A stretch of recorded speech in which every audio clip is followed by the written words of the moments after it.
Hi, welcome to Shibaura Machine e-learning.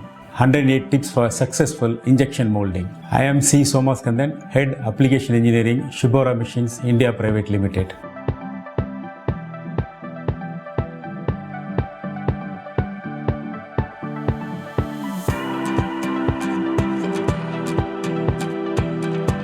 Today, we are going to learn about how to avoid short molding in plastic injection molded part.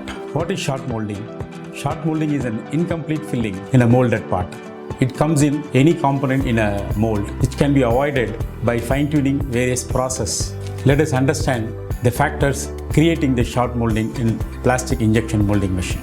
Contribution from clamping unit of injection molding machine, contribution from injection unit of injection molding machine, contribution by process setting of injection molding machine, mold contribution, part design and polymer contribution.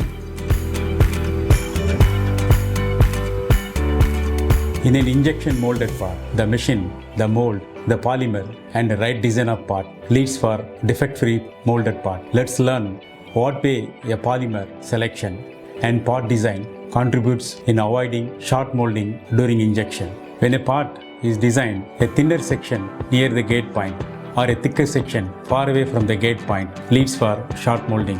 Right polymer plays a crucial role in avoiding molding defects. If wall thickness is very low and if polymer viscosity is high, chances of short molding is more. Having selected the right polymer, maintain the right melt temperature as per the recommendations of the polymer manufacturer. If the right temperature is maintained in the melt flows easily in the mold and short molding is avoided. Let us consider the right wall thickness of the part during the design stage with the right polymer and right melt temperature in avoiding short molding.